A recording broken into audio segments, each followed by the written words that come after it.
Es 4 de mayo de 2025. Estamos en el martes de la octava semana del tiempo ordinario.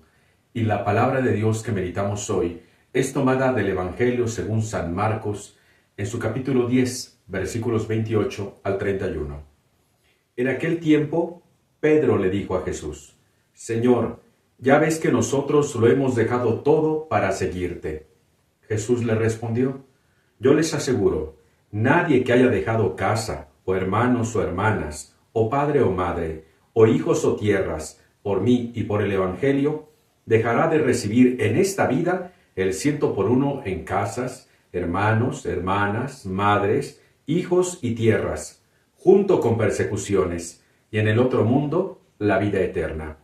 Y muchos que ahora son los primeros serán los últimos, y muchos que ahora son los últimos serán los primeros. Palabra del Señor. Gloria a ti, Señor Jesús. Hermanos, este Evangelio tiene enseñanzas muy hermosas para nuestra vida cotidiana. Pedro le dice a Jesús: hemos dejado todo para seguirte. Y esto es importante que lo veamos en el ambiente de la gratitud, en el ambiente del amor. ¿Por qué se es capaz de dejar todo por Dios? Por amor, por corresponder a su generosidad. Él nos ha dado la vida, la familia, todo lo que somos y tenemos es de Dios. Entonces, ¿cómo nosotros no vamos a corresponder a ese amor? Entregando también nuestra vida en el amor a Él y al prójimo. Poco es lo que podemos hacer por Dios, porque Él nos gana siempre en generosidad. Por otra parte, también debemos de considerar lo que dice Pedro: hemos dejado todo para seguirte. Y tú y yo tendríamos que preguntarnos: ¿y qué hemos dejado? El día de mañana, primero Dios, es miércoles de ceniza. Por ejemplo, vamos a reflexionar sobre el ayuno. Dejar las cosas que nos apartan del amor de Dios y de los demás. ¿Qué hemos dejado?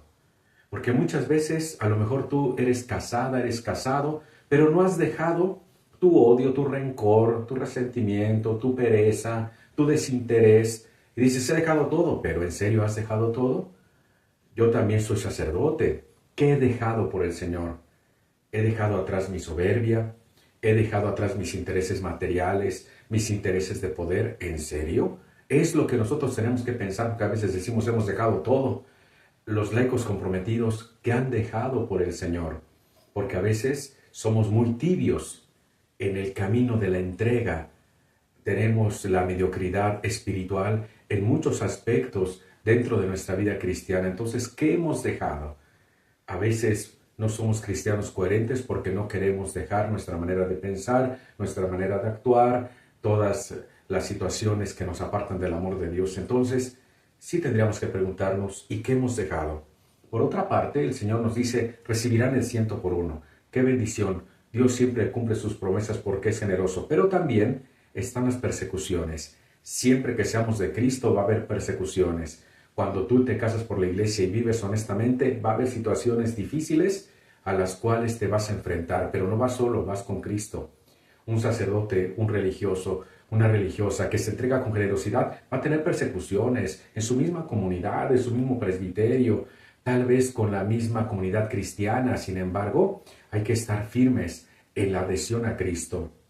Varios laicos son bien entregados a la oración, a dar testimonio de Jesús, pero también sufren persecuciones en su familia, en su ambiente laboral, sufren discriminación. Esto ya Jesús no lo dice: pero nada te separe del amor de Cristo. Y por último, dice Jesús: muchos que son los primeros serán los últimos, y muchos últimos serán los primeros. Ojalá nosotros seamos los últimos, los servidores de todos. Recordemos cómo Jesús dijo: ¿quieres ser el primero? Sé el último de todos. Y el último de todos es Cristo. Entonces estamos llamados a imitarlo a Él, en la humildad, en la sencillez, en el servicio. No querramos ser los primeros, porque el primero es el que siempre se impone ante los demás. Tú siempre quieres salirte con la tuya, siempre tienes un carácter difícil y quieres que todos hagan lo que tú quieres, lo que tú deseas. Siempre te planteas como el más grande, siempre con la vanagloria. Entonces a veces nosotros queremos ser el primero para poder ver por debajo a los demás. Y dice el Señor: no, el camino es la humildad. Ojalá seamos de los últimos y no luchemos por ser los primeros, porque todos los que somos soberbios, engreídos, como dice también la palabra de Dios, el Señor destrona a los poderosos y enaltece a los humildes. Ojalá seamos de los últimos y no de los primeros en ese criterio del mundo de ser primero, sino tomemos el criterio de Cristo de ser último como servidor. Recibo un saludo tu servidor, Padre Luis Martínez, y la bendición de Dios Todopoderoso, Padre, Hijo y Espíritu Santo, descienda sobre ustedes y les acompañe siempre.